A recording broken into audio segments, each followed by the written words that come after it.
Welcome back to Dogs Uncovered. I'm your host, Michael Carter.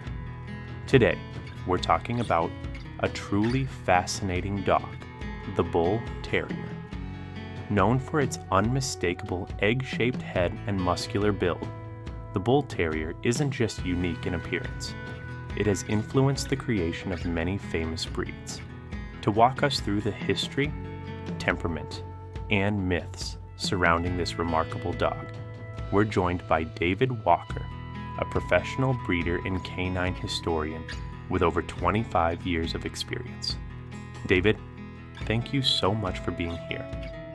Thanks for having me, Michael. I'm excited to talk about this incredible breed.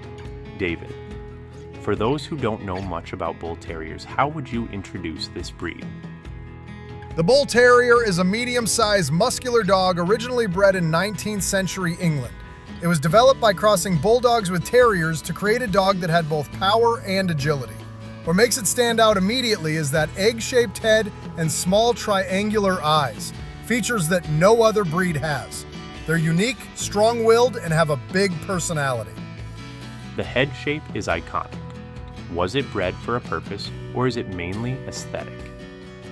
It's mostly aesthetic. Breeders in the late 1800s wanted a dog that looked distinct from other bull and terrier types. That elongated head doesn't serve a functional purpose like biting power. It was really about creating a breed that looked unique and recognizable. Let's dive into history. What role did the Bull Terrier play in the past? Originally, Bull Terriers were used in blood sports like bull baiting and later dogfighting, sadly. But once those practices were banned, breeders shifted their focus toward making them companion dogs. Over time, they became less about fighting and more about loyalty and companionship. You mentioned the Bull Terrier's influence. Which breeds were developed with its genetics as a foundation? Several bull-type dogs owe part of their lineage to the Bull Terrier. While not always direct, the breed influenced the development of the American Pit Bull Terrier, some Mastiff-type dogs, and even lines that contributed to the Cane Corso. Essentially, the Bull Terrier helped shape the blueprint for modern strong, muscular breeds. So how closely related is the Pit Bull Terrier to the Bull Terrier? They're cousins in a sense. Both came from Bulldog Terrier crosses in England, but they evolved separately. The Pit Bull kept its more athletic working dog form, while the Bull Terrier became more of a show and companion breed with its distinctive look. So they share roots, but are very different today. Compared to other bull breeds, why do you think Bull Terriers are less common as pets? Yes, they are relatively rare. You won't find them as commonly as pit bulls, boxers, or bulldogs. In fact, many people may have never met one in person. They're still more of a niche breed, often prized by enthusiasts rather than everyday families. Bull Terriers aren't just known in the dog world. They've even appeared in movies. Can you tell us about their presence in film history? Absolutely. While Bull Terriers aren't the most common dogs in cinema, they've had some memorable appearances. One of the most famous is in the classic film Oliver Twist, where a Bull Terrier plays alongside the main cast, adding to the gritty and emotional atmosphere of the story. Their distinctive look makes them unforgettable on screen, even if they don't have as many roles as breeds like German Shepherds or Collies. Let's talk temperament. What's the typical Bull Terrier personality like? They can be hit or miss. Some get along fine, others can be dominant. Socialization from a young age is key, but I'd never leave them unsupervised with unfamiliar dogs. Are they naturally aggressive? Like many bull breeds, they get unfairly labeled. They're not inherently aggressive, but they are very powerful and can be reactive if not trained properly. With good socialization, they're just as loving as any family dog. How do they do with children? They're generally good with kids, especially if raised with them. But because they're muscular and excitable, supervision is important. They don't mean harm, but they can easily knock over small children. What about living space? Apartment friendly, or do they need big yards? They can adapt to apartment living if they get daily exercise. They're not lazy dogs. They need walks, playtime, and mental stimulation. Without it, they'll become destructive. Training a Bull Terrier. Easy or difficult?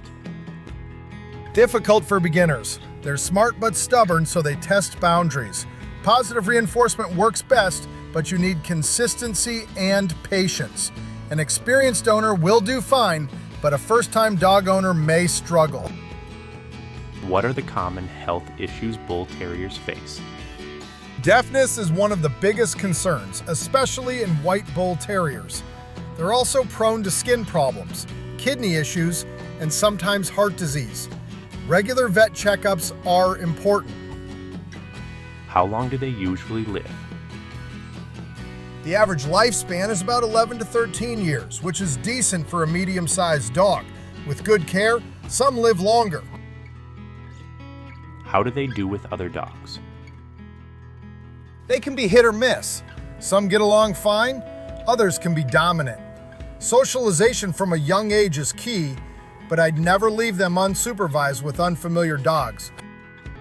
Would you recommend Bull Terriers for adoption? This breed is not low maintenance. They need attention, training, and exercise every day. If you want a calm couch potato, this is not the dog for you. What's the biggest myth about Bull Terrier? That they're vicious or dangerous. In reality, most are sweet, goofy clowns who love being with their families. They just have a look that intimidates people. If someone wants to adopt or buy a Bull Terrier, what's the number one thing they should know? Yes, but only to experienced owners. They're not for everyone. Adopting one is rewarding, but they require strong leadership, training, and lots of time.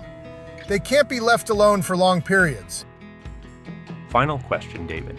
Why choose a Bull Terrier over more popular breeds like the Pitbull or Cane Corso? Like many bull breeds, they get unfairly labeled. They're not inherently aggressive, but they are very powerful and can be reactive if not trained properly. With good socialization, they're just as loving as any family dog. David, thank you so much for sharing your expertise today. The Bull Terrier may not be the most common dog, but its history and influence on the canine world are huge. For anyone considering this breed, make sure you do your homework. Thanks for tuning in, and don't forget to like, subscribe, and share this podcast for more deep dives into the world of dogs.